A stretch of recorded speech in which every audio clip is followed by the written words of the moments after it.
I trust the mic is adjusted. We've been through that. Been there, done that. Good. It's great to be back in New York on a spring evening. I can hardly restrain myself to pour into the matter at hand. However, before I do, I want to thank JP for that lengthy disclaimer and introduction. Now you know where he stands, and I think I know where I stand.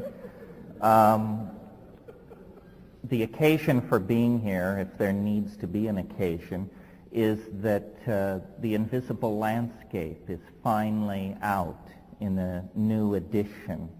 It hasn't been available since 1975, and somebody said to me, you know, it's really good that The Invisible Landscape came out last because you actually sort of went downhill from there, which I sort of agree. I think it's the best piece. It's also the least compromising. It's not something you can shout about from 4 feet behind the footlights. It's more the brothers McKenna's collective stab at immortality. Anyway, it's available. I think it's a very interesting book. I hope you'll read it. It's the companion volume to True Hallucinations, which has been out in hardback for a year, but is now also out in paper. So much for the necessary self-promotion.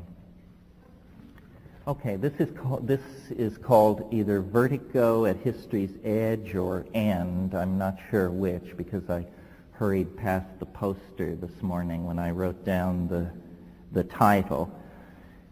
My notion with this lecture is to talk about, is there any reason why smart people should hope? In other words, can one combine intelligence with hope and not betray one or the other?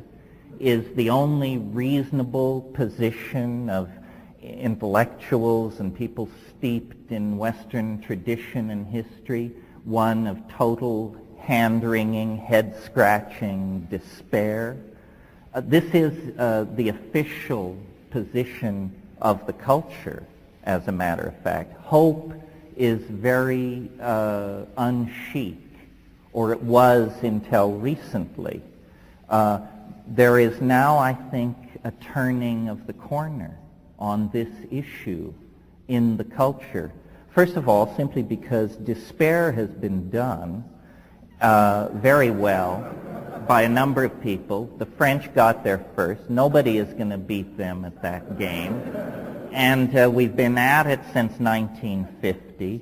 And I think the various positions have now been run through. So is there a reasonable basis for hope? And how deeply do we have to reconstruct the premises of our worldview in order to legitimately believe in the human enterprise, ourselves, and each other? Well, the answer is you've got to go deep. We've been on a bummer for a long time. Western civilization enshrines as its central mystery the law of thermodynamic entropy, which is a huge bring down. It basically says everything falls apart.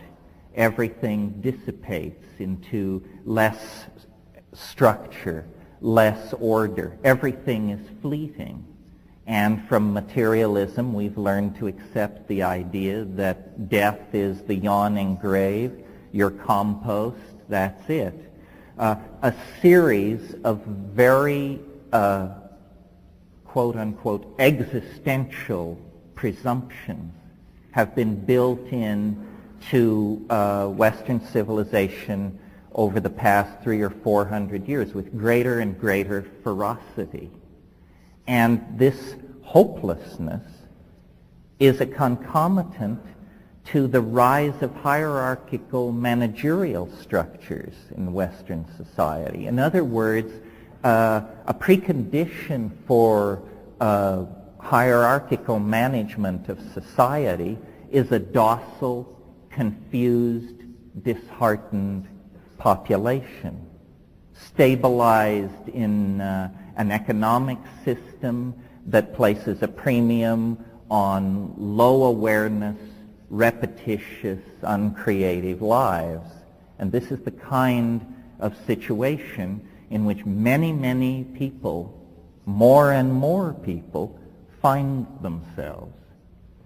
So because I have an innate intuition that the universe is a more positive enterprise than that, and because I think a fair examination of nature would support this anti-existential position, I sort of wanted to talk about this evening and show how some of the things in my shtick, which are most misunderstood and most misrepresented, are in fact in orbit around this attempt to empower optimism in a domain of believability. I mean, it's easy to be an optimist if you're a nitwit, but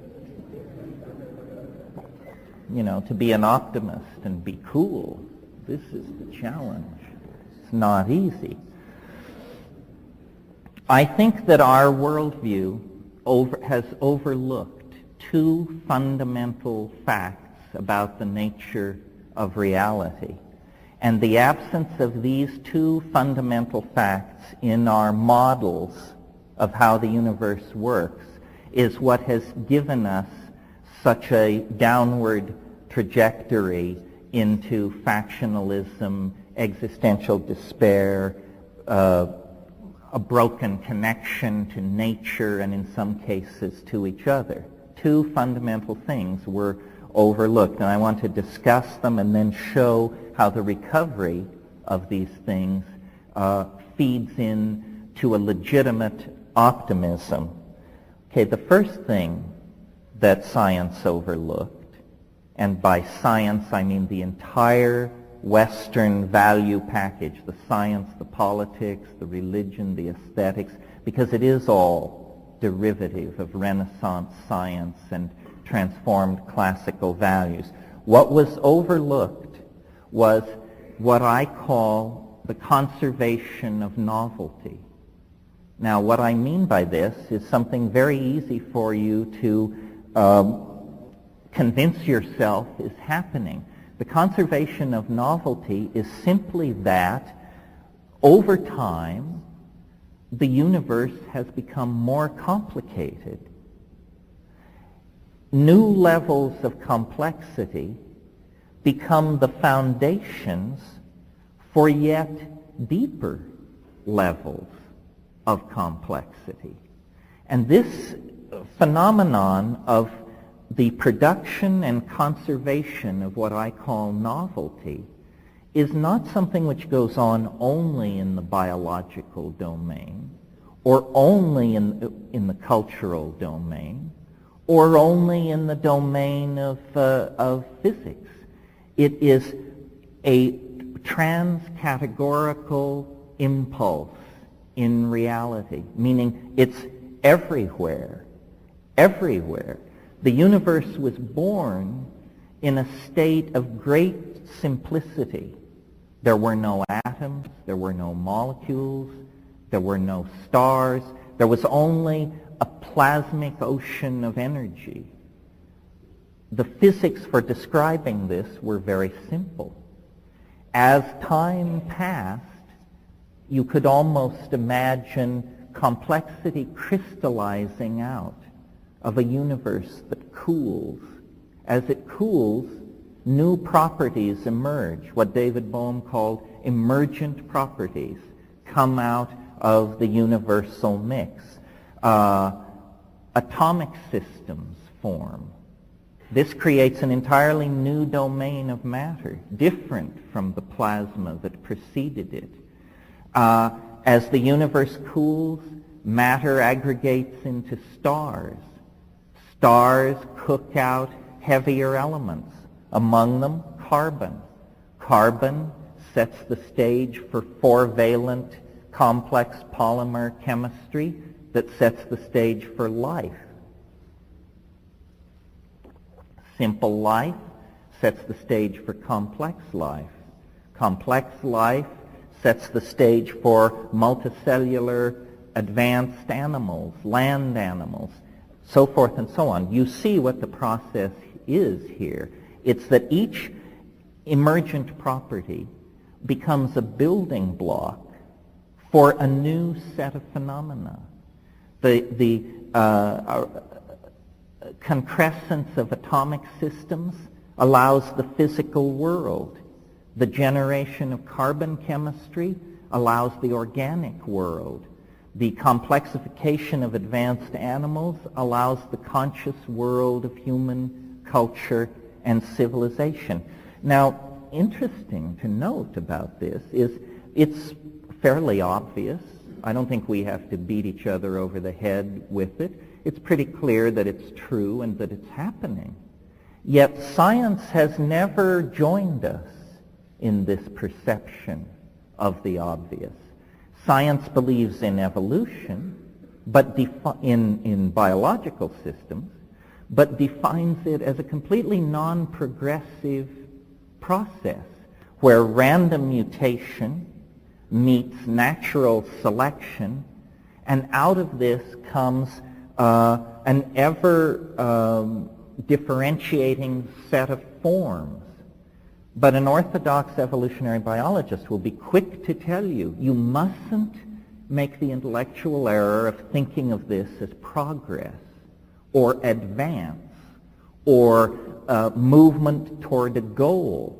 These are all teleological ideas that science expunged from its evolutionary theory. So biological process is not seen as progressive. And yet, what I'm saying to you this evening is that not only is biology progressive, but it emerges out of an antecedent progressive process, the evolution of physical matter and the physical universe of stars and so forth, and it anticipates a deeper advance into progressive integration in the form of culture, language, human beings, the creation of material culture, the elaboration of the arts and sciences, so forth and so on. Okay, that's, I think, fairly obvious. And yet science, by denying it, gives us no arrow of purpose in the felt world of human existence. When you go to the universities and you ask what is history, you will be told it's a trendlessly fluctuating process.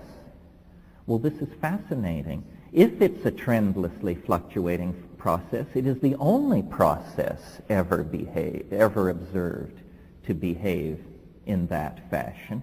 Processes, by their very nature, have an innate predictability.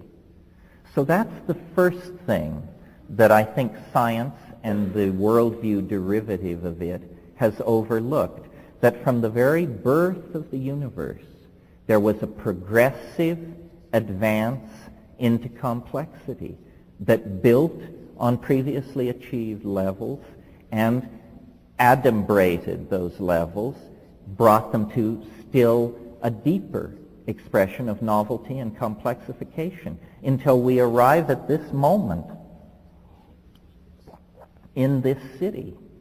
And I submit to you, this is the most complex moment in the most complex place in the universe to date, because we have the physical world, the natural world,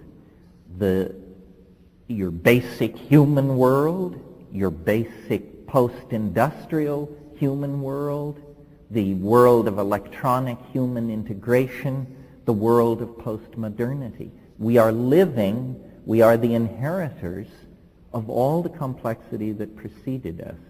Okay, So then that brings me to the second point, empowering optimism of a fairly radical sort.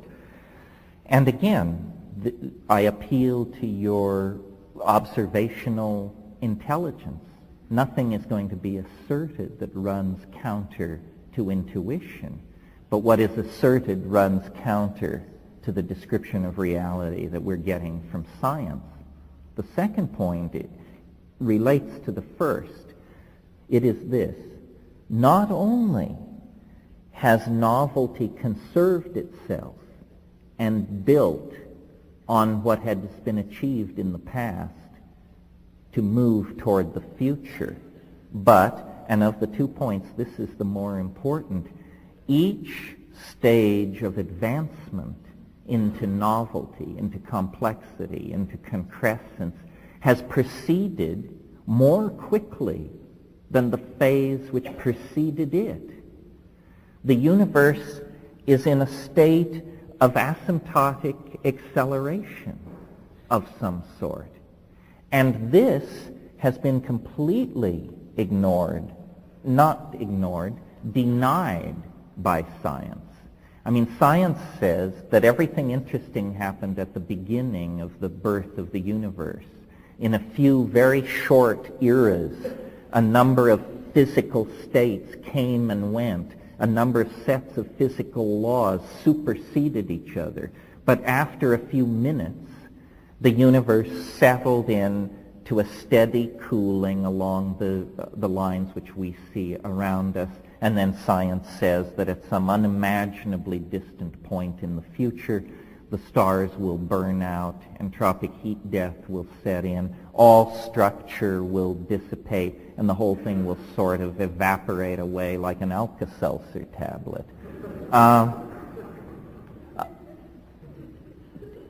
To maintain that kind of an entropic view of the universe, you have to completely ignore the importance of biology.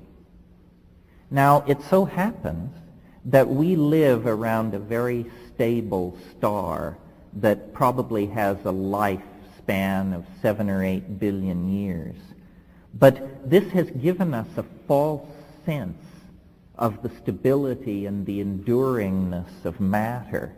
The lives of most stars are on the order of 500 million to 1 billion years. Life has been active on this small planet for 1.5 billion years. As a process with inert tenacity, life is as persistent as the stars themselves. In fact, more so. Now, we know that stars are simply large nuclear furnaces which eventually use up all their fuel and run down. But what life is, we're not at all sure. Hardly to speak of intelligence. Life and intelligence are the wild cards in the universal deck. We now aspire to a planetary civilization, to the electronic storage of information for eons, and we have only been at this global cultural game for about 50 years.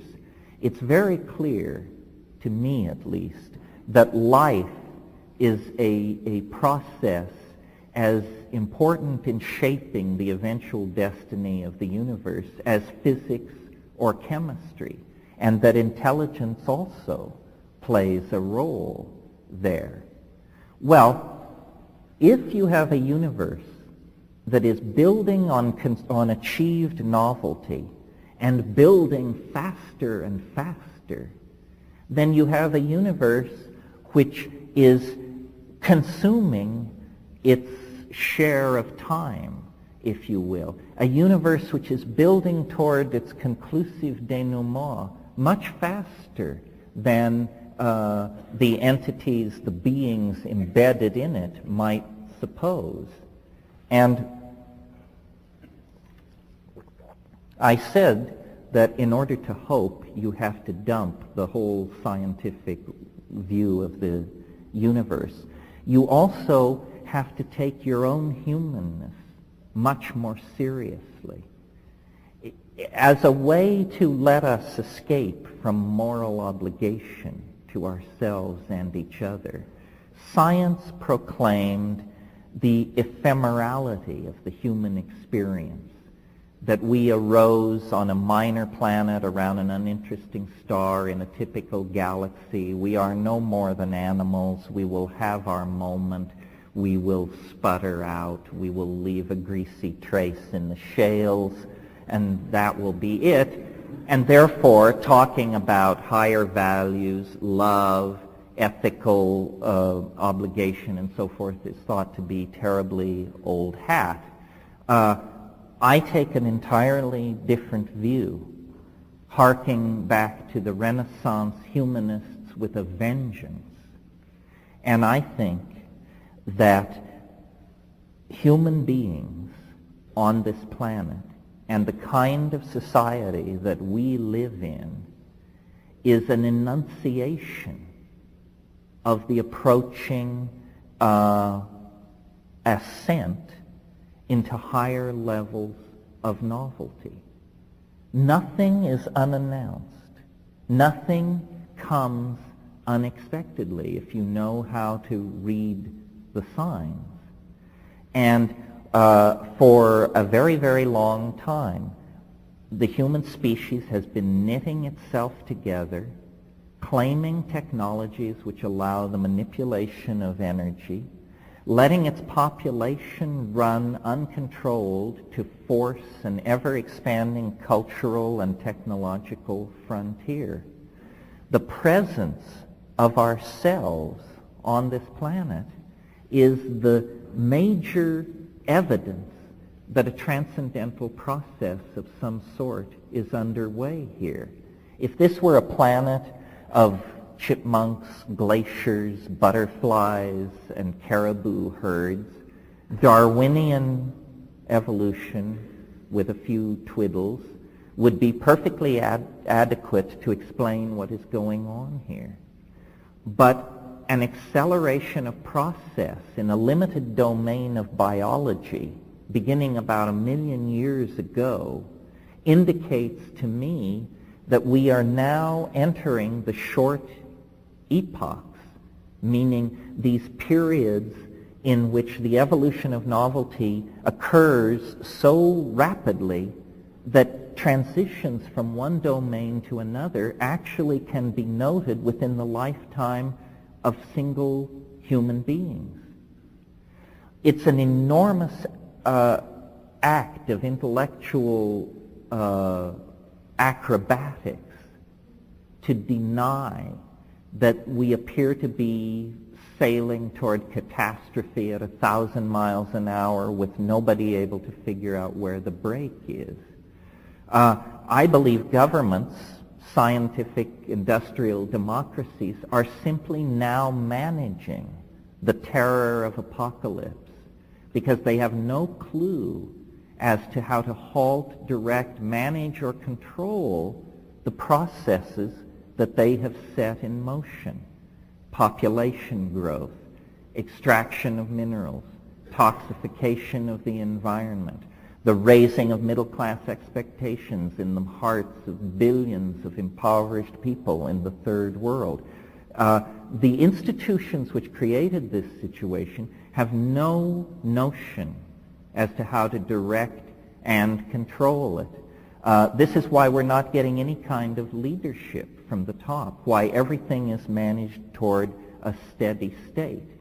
Meanwhile, technology, which is the downloading of human ideas into the domain of matter, is proceeding unabated around the clock. I mean, we have hardware for which we have not yet written software because we have no idea how to take advantage of the machines that have already been put in place. There is no one planning the evolution of our integration into our technology. You are free to write any kind of software you like.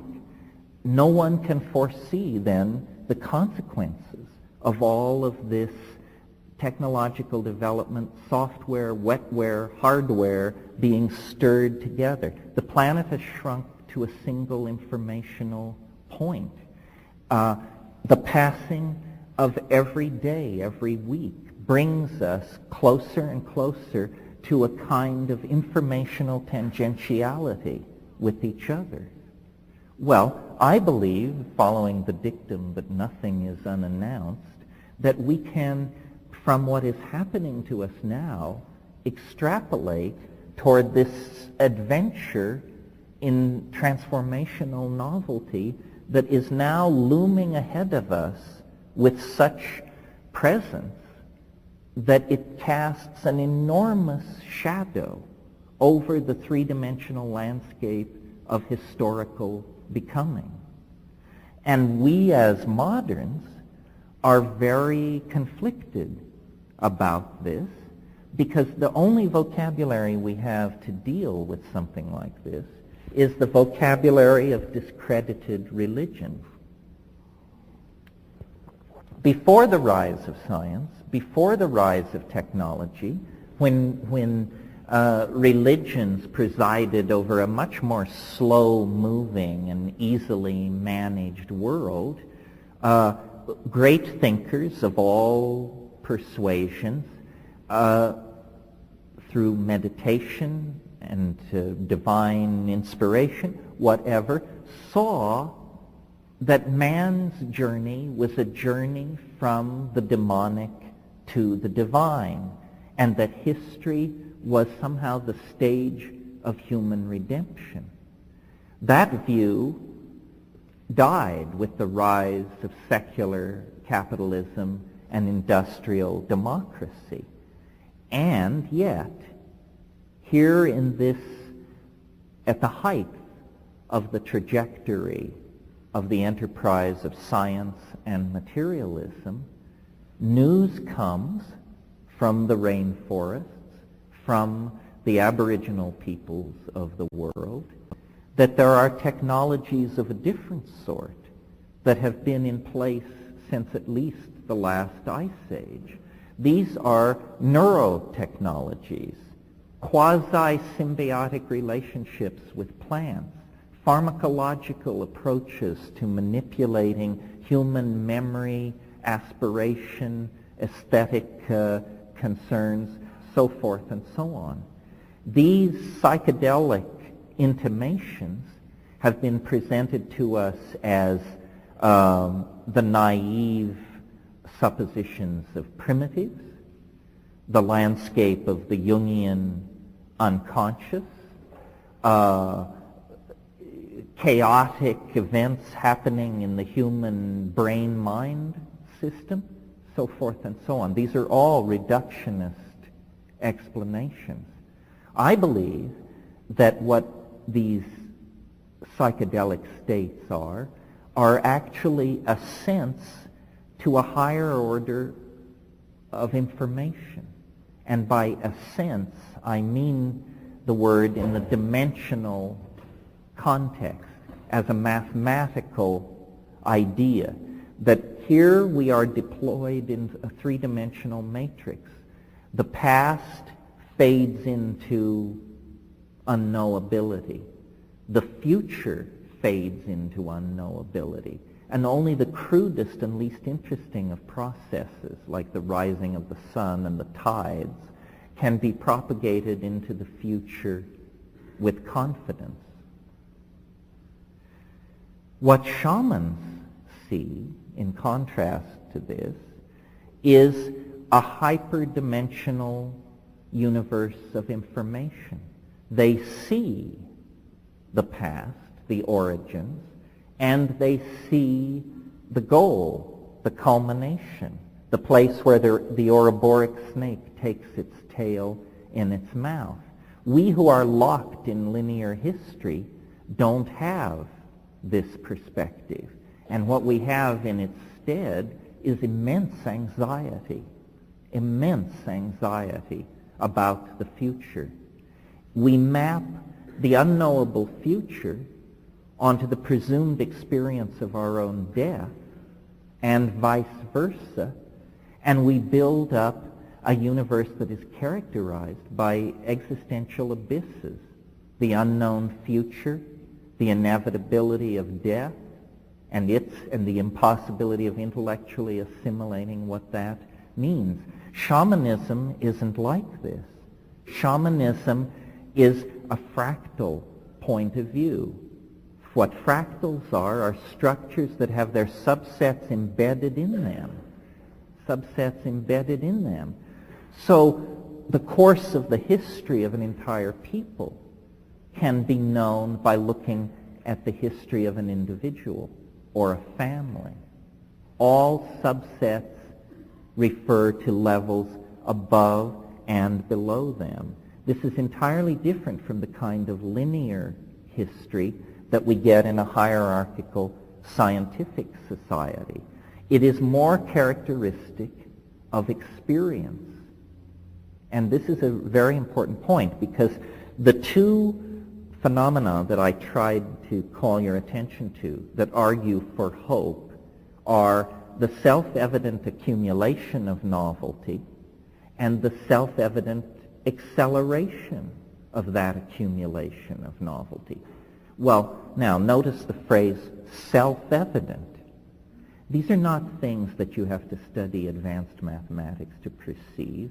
These are not things revealed to the holders of advanced degrees. This is stuff that one can tell by feeling into the world. The structure of linear society has disempowered the individual. We are all now, we have bought the Hobbesian notion that we are social atoms in a vaster machine than ourselves with a greater purpose than we can know. This is actually hogwash. As you move away from the human individual, the consciousness about what is happening becomes more and more low-grade and amoeba-like. You have the consciousness of the Giuliani administration, the consciousness of the American government. You see, as you widen the Venn, it becomes more and more primitive, more and more simply a matter of stimulus and response. But you, the supposed irrelevant atom at the center of this process, make very subtle judgments, take in information of all sorts, compare, contrast, weigh, understand, seek evidence. This is the subtlest thinking that's going on. But we don't reclaim our own minds. We look for institutional guidance, and yet it was institutions that guided us to this moment.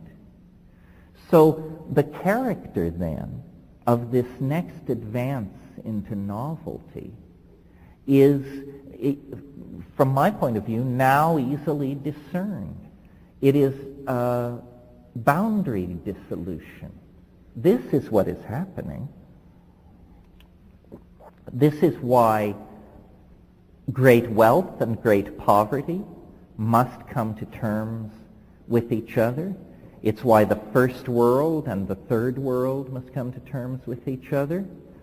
It's why gays and straights must come to terms with each other. Boundary dissolution is what is happening.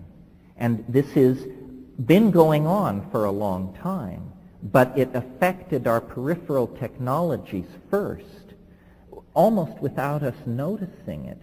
We've gone from a world where information moved at the speed of a horse's gallop to a world where all information is cotangent.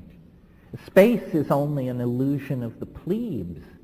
Everyone else, with their computer networks and their connections, knows that the world has become a kind of virtual point. And yet still we maintain the most toxic of all the fictions to come out of the dominator experience, the fiction of the individual ego. This maintenance of the fiction of ego is what is exacerbating a smooth transition into a new world order, because people have one foot in the dematerialized collectivist, virtual, feeling-toned, experience-based future. But they also have one foot in the in the consumer fetish, objectified, constipated, linear, acquisitive, class-conscious, sex-conscious, race-conscious past. And each one of us is a union of these opposites. Each one of us is trying to make some kind of a alloy of our hideously dysfunctional cultural past and the incredibly compelling yet frightening, dimensionless, boundaryless, polymorphic, polyamorous future. And to my mind, then, the role that psychedelics play in all this is critical because they are catalysts for change. If you are not moving as fast as the general wave of novelty, psychedelics will bring you up to speed. Society will go from being utterly incomprehensible and horrifying to simply being horrifying. If you are up to speed, and you, with the cultural wave, and you then avail yourself of psychedelics, you become a force for spreading calm, spreading understanding.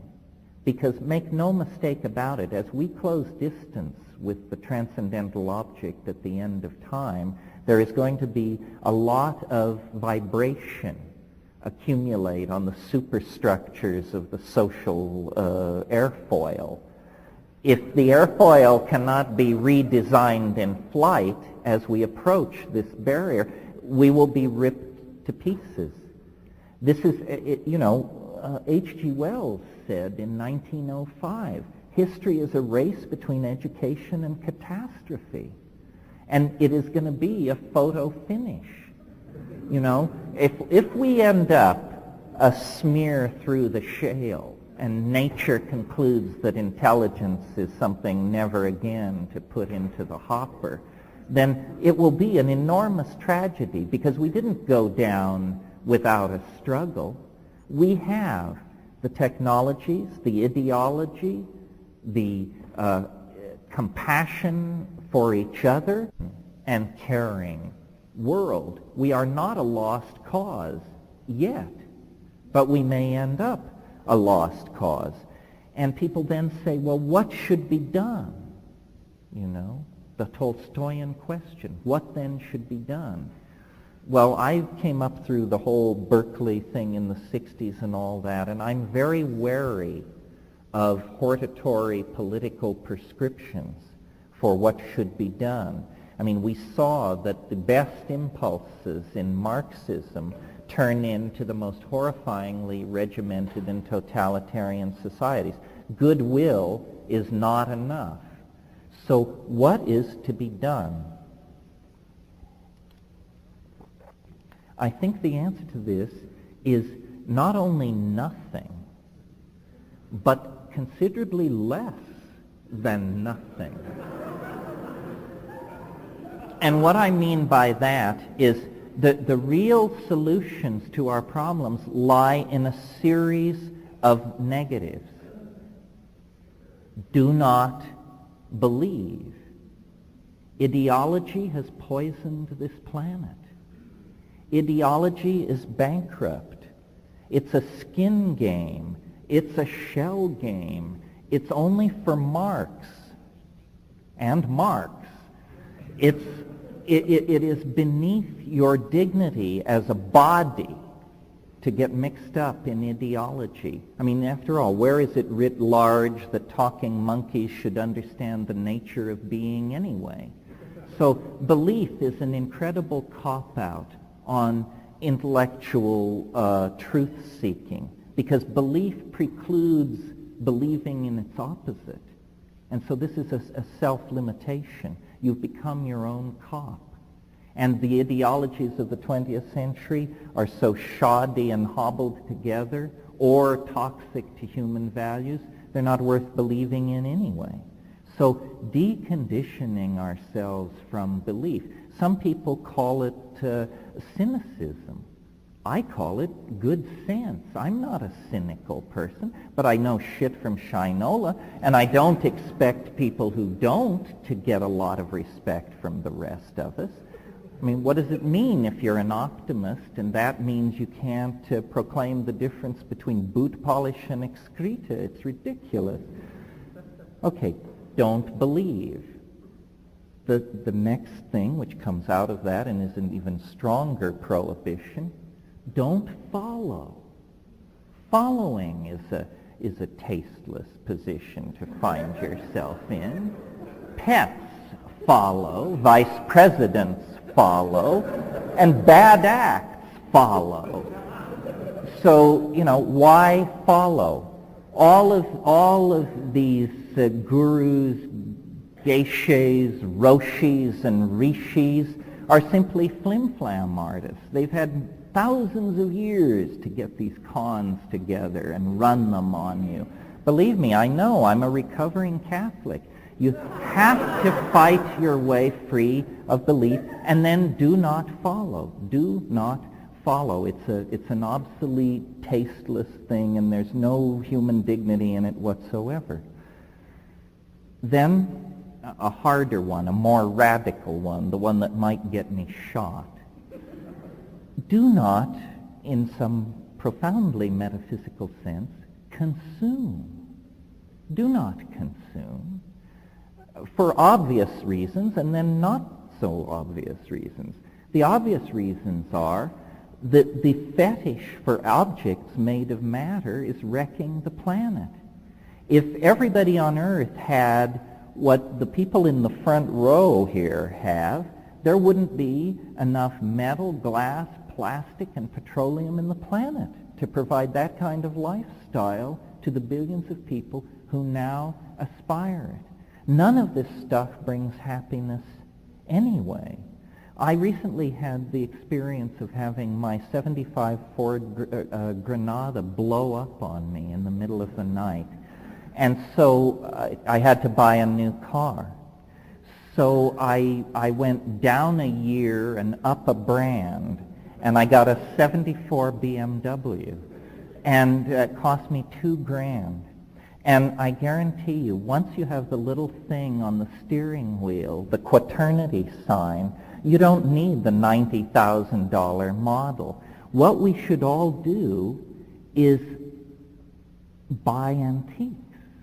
Don't consume anything which hasn't already been made. It's a lot of shit that's been made. It's all over the place. I see it in Manhattan going for a bundle. What we need to do, you see, is retool our values so that what is new is odious, tasteless, déclassé, embarrassing, and not to be found in the better homes. The older things are, the better they are. Here's a 50-year-old chair, fine. Here's a 500-year-old chair, how much better? We need to cease to consume, and I'm somewhat facetious in suggesting that we all become aficionados of Chippendale furniture and that sort of thing. That isn't the plan either. But the endless fetishism for consumer objects is wrecking the planet. And then finally, well, no, not finally. There's one after this. But another negative, and this is a slightly more difficult to follow, requires a little cogitation. It's insidious. We shouldn't watch. We shouldn't watch. Watching is some kind of voyeuristic, sadomasochistic peculiarity that we are permitting ourselves because we think there are too many of us to do. But I don't think this is true. I think watching is an incredibly disempowering thing. Millions of people live half-awake, larval lives watching 6.5 hours of TV a day. And as long as they stay in their homes, shopping by phone and fax, everybody is happy. But they participate not at all in the society. They're the marks, and they consume. They consume the media, the entertainment, the clothes, the styles, the brands. They are the morons who are keeping this system running. And I assume that largely the people here tonight are not. We're the people who grind out all this stuff. I mean, I feel I do this. I write books. I produce ideas. They are grist for the marketplace. Harper and Bantam don't care what I'm saying. What they care about is how the books are selling. Product number 3245A sub F. How is it doing in the marketplace? Do not watch, because when you're watching, you're not at the center of things. Largely what I'm talking about here is reclaiming experience. Reclaiming experience. This is what's been taken from us. This is why the new music and dance culture is so important. This is why drug culture is so important. This is why the celebration of sexual minorities is so important. This is all about coming to grips with who you really are and how you really feel, and then experiencing it. You are not owned. It is not he or she or them or it that you belong to. And we have been told that we have to fit in. We have to make sense. This is not true. We are creating a world that celebrates diversity, that celebrates the uniqueness of every person. The complexification of our species is a process directly dependent on the complexity that we each bring to the process. The diversity that is spreading through society is a concomitant to the boundary dissolution. And I really believe that science's inability to make sense of human beings in the world as part of nature, to make sense of art, love, hate, aspiration, fear. The failure to make sense of this is the failure to come to terms with the transcendental aspect of reality. We are the best evidence there is that something extraordinarily unusual is happening on this planet, and that it's not something which will go on for millions of years. It began about 20,000 years ago. It's a self-advancing, self-expanding, self-defining process, and it takes no prisoners. There is no going back. There is no going back from the momentum that history has imparted to the human imagination. There is only a going forward into what is called a forward escape through art, through design, through management and integration. We have to push the art pedal to the floor. We have never designed our societies. We have never managed our societies or our lives.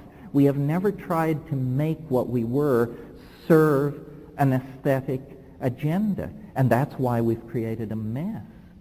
In the absence of an aesthetic agenda, what we've created is Animal House on a global scale. So now it's time to pay the piper. And just in closing, the catalyst now is a combination of technologies, solid-state technologies, and pharmacology. The world that we are leaving behind, the world that failed us, was a world of ideologies and mechanical technologies. And the ideologies, one by one, are going down the tubes. Marxism, Freudianism, fascism, they one by one will be discredited. They cannot sustain. And the mechanical technologies cannot be sustained. They pollute, They dehumanize. They wreck the planet. What is coming into place is a world where drugs replace ideology. That's why drugs are so terrifying to those who oppose them. That's why they say you want to escape. You want to take drugs to escape. That's right. You want to escape. You want to escape fascism, communism, socialism, existentialism, phenomenology, positivism, all of this stuff. You want to escape ideology into the felt presence of the body, which means drugs and sex and syncopated music. And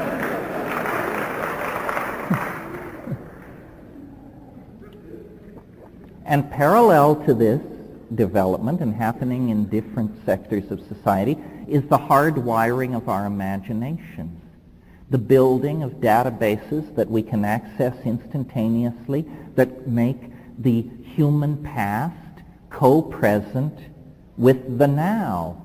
The boundary dissolution that I'm talking about includes the division between past, present, and future. This is what it means to end Newtonian time. It means that the past, the present, and the future become a coextensive domain where everyone then awakens to the fact, which was always there to be observed, that there is not simply one past. There is nothing called the past. I have a past. You have a past.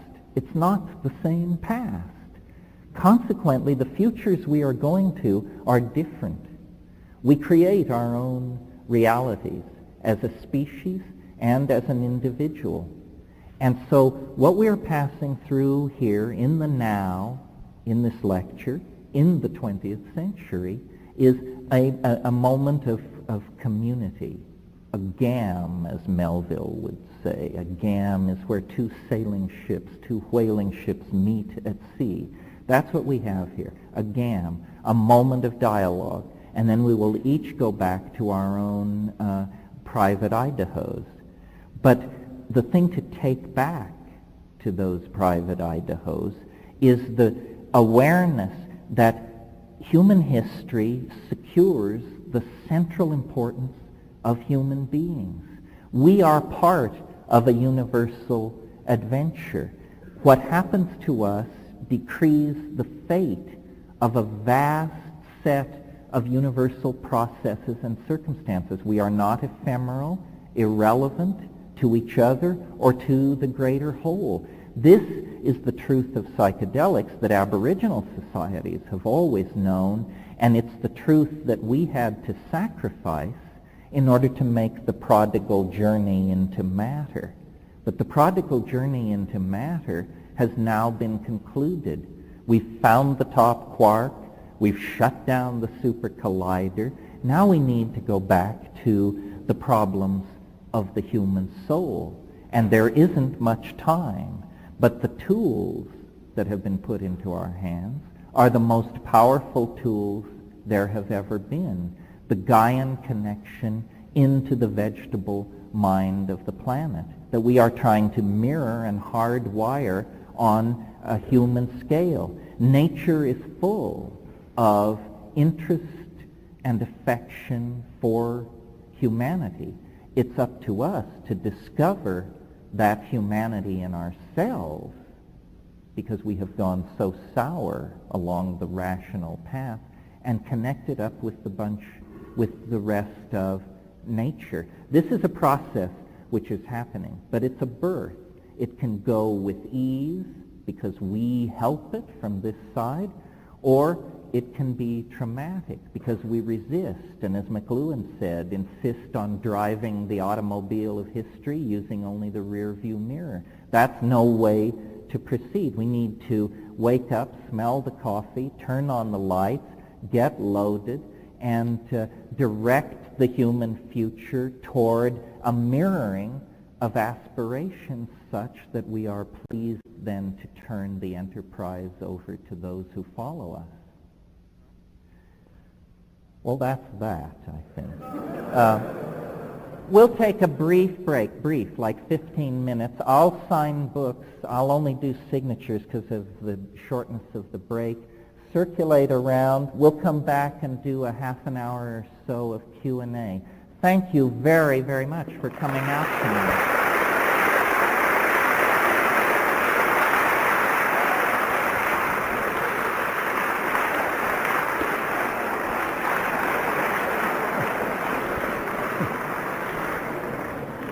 Nice to see you. Please Ideas like that states spontaneously perturb themselves to higher states of order, that order within a system is conserved, so forth and so on. Yes, fractal mathematics is an intellectual revolution, the magnitude of which has not yet been fully appreciated, I think. It's a very, very big deal. It's just that so much is happening in our world that it's very hard for us to know what are the real epical turning points and what is just flim-flam and hypola. But the power of fractal mathematics has carried the human mind to a whole new level. Mathematics was not thought to be a natural science by its practitioners until very recently. It was thought to be an abstract undertaking. But it turns out its most abstract constructions have a curious congruency over population growth, the organization of species in a rainforest, so forth and so on. Yes, there is, the cultural change that is coming is not superficial. It's not simply about club dance styles, fashion, sexual mores. It's about all that. But when it's all over, the mathematics will be different, the physics will be different, everything will be different. This is a major shift in cultural values.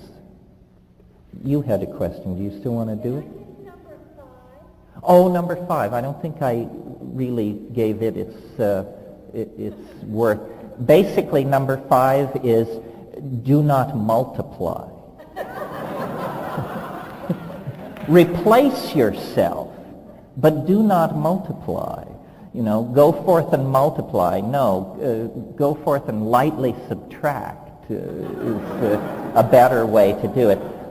I have taught, I don't want to get into it tonight, but I've talked at other times about how if every woman would have just one child, the population of the earth would fall by half in 40 years, and how the women in the high-tech industrial democracies are the most likely to get this message because they're educated, global, concerned citizens. And it is their children who are destroying the resource base of the world, because a child born to a woman on the Upper East Side or Berkeley consumes between 800 and 1,000 times more resources than a child born to a woman in Bangladesh. And, when I talked earlier, I referred to managing and designing societies. One of the things I think we need to talk about that has not yet come out of the sexual redefinition debate is, I think that this whole thing about how do we feminize society and women are not getting their fair shake, and what do we do about white male dominators and all that, and how do we make men more like women, and so forth and so on. This is all somewhat cockamamie in terms of the idea that we need to feminize men. We don't need to feminize men, we need to feminize society. And the obvious way to do that is return to Paleolithic sexual ratios, which were probably about 70-30 women to men rather than 50-50. The effort to maintain a sexual balance of 50-50 is some kind of monogamite plot. And it maintains male dominance and a generally masculine character to the enterprise of civilization. But if women were 70% of the population, that would quite naturally correct itself. Over here. In light of your insight into this fair has been done, what's your take on the suicide of Kurt Cobain? Well, if your strategy, I've thought of this strategy too, of course, I think any artist does. What do I think of Kurt Cobain's suicide? What is the question? What do I think of Kurt Cobain's suicide? And the answer is, as a strategy for advancing your career, I think you should wait till you're a little bit deeper into your career. Anyway, it was my humble opinion that Primus did it better. And anyway, I like Coil, so let me off the hook here. I'm a house guy, and I wish those people luck, but you're more likely to find me listening to World Without Walls. Yeah. I'm a teacher, and I'm interested in this idea of the nature of intuition. I wonder if you would speak to the nature of intuition, its role in learning, and perhaps how to encourage it in children. Well, intuition refers back to this, I made mention of nothing comes unannounced. That's intuition. But the rational mind has a real ability to slough off the intuition. The intuition never shouts. It never grabs you by the lapels. It just says, maybe that airplane looks a little funny. And then you don't get on it and it blows up. So intuition is basically a function of listening. And since it's very hard for people to listen, especially dominator types or opinionated types, I think the key to intuition is to listen. It's just like, the key to nature is to look, I think. I read a wonderful quote last week. I think it was Goethe said, thinking is better than knowing, but looking is best of all. And I think that's a very psychedelic perception. Knowing is the worst of all. Knowing is a huge drag, and it's a chimera anyway. Nobody knows anything. Don't let them kid you. I mean, we're monkeys here. Let's not lose sight of that. Yeah. Regarding what you have to say about consuming, stopping consuming, and also what you just mentioned about population, I think these go against your idea of the aggression of novelty, and that actually, I agree with you that we need to stop consuming, but the nature of life is to consume. All of life consumes something and then gives off a byproduct, which hopefully is recycled most efficiently in a cycle. And I think in our society and culture, we lost track of that whole chain of flow, and need to reincorporate that, and that what we make to consume should then be made to last and be valued. But with each level of computer, with each new video camera and thing that we're using, there is this aggression of novelty and complexity. And the most important aspect is the fact that we can do more with less. So before we said that everyone in the world would have what everyone at the front row would have today, yes, we could do it, but since we are being able to do more with less, we can come to the point where the earth, all the physical resources, can support all humans, not just the 5 billion today. And we said to stop reproducing, but I also think that there's something to say about that population, that if we continue to grow like we are growing, that we might reach a certain point of bifurcation where an unprecedented something will arise out of 10 billion humans, let's say, just as in other chaotic systems, which when they get pushed to a certain point, all of a sudden, like a plasma, which is chaotic, if you keep putting more energy into it, it'll all of a sudden form this beautiful toroid shape, which is unprecedented by your... Well,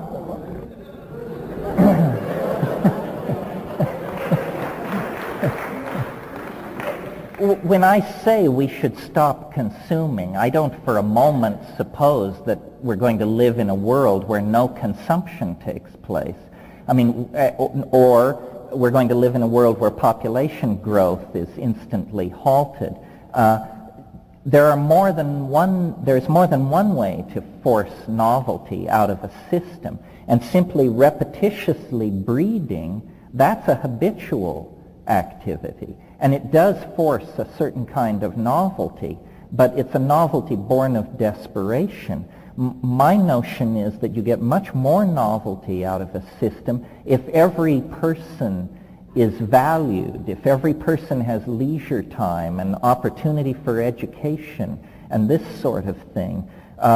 the ingression into novelty doesn't necessarily mean an endless expansion of an inventory of available tchotchkes. It means a vertical integration of all of these possibilities. So I think we are going to elaborate more technologies, more connections. There are going to be all kinds of unusual configurations generated, but to simply suppose that we have to continue in the direction we've been going, I think is a mistake. Capitalism is not a human-friendly meme. I mean, capitalism will sell the ground right out from under where you're standing. It has developed a rapacious appetite for its own survival at the expense of human beings. Some memes do this. I mean, fascism was a meme so virulent to the human agenda that major outbreaks of it, the whole planet halted what it was doing and stomped it out. And now we have residual outbreaks here and there. In terms of the ingression into novelty, it isn't a matter of human decision. It's happening around the clock. It's unstoppable. The cultural experience is becoming more and more psychedelic as it becomes more and more translinear and post-Newtonian. Literally, society is entering into a kind of hyperspace, or cyberspace, some people call it. I think of cyberspace as the literalization of hyperspace. One is the Platonic goal, the other is the human artifact that seeks to realize that goal. But definitely the cascade of novelty has now reached such an intensity that you have to be very lumpen indeed, I think, not to see it happening, especially if you live in a town like this one, for crying out loud. And this is the concrescence of the concrescence here. One more, and then we'll call it quits here on the aisle. Have you looked at McLuhan's last book, Laws of Media and Science? His last book? Yeah.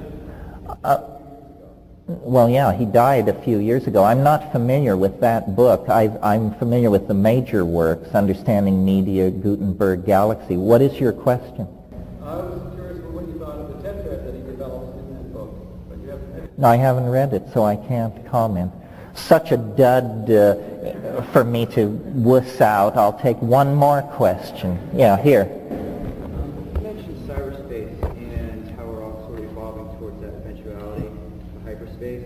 And you see there's two paths kind of going, one with technology and one you pushing through psychedelics. And there's two views of the technology. One is a parallel, going along with it, mimicking it, maybe a simulation of it, and it could be the wrong path or the correct path. Or maybe there's the view that that path is a scaffolding to achieve the organic pathway, where if it mimics it, it might bring a popularization or a socialization of the psychedelic experience to bring organic hyperspace. I'm just curious in your view of how you see technology functioning down one path or the other, or a coexistence of the organic and the psychedelic. Well, what I actually imagine is a confluence of the two. The question basically was compare and contrast evolving cyber technology with shamanic technology. Compare and contrast drugs and computers. Are these things in parallel? Are they complementary? Or are they opposed? What are they?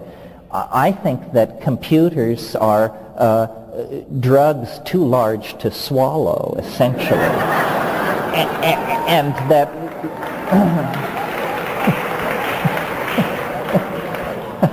and that what we will see in the future is computers much more like drugs and drugs much more like computers. We are going to see drugs that are information-based drugs. So if you want to study Hegel, you will take Hegeline. We're going to see drugs which are self-limiting in their effects. I mean, imagine, for instance, a form of heroin that it works 10 times and then it never works again for you in your life. This is possible. There are drugs which will, I mean, I think this is an interesting frontier, drugs which only work for a while. So there's no possibility of distorted or addictive lifestyles because it works for 3 months and then it stops working, and nobody spends money on something that doesn't work.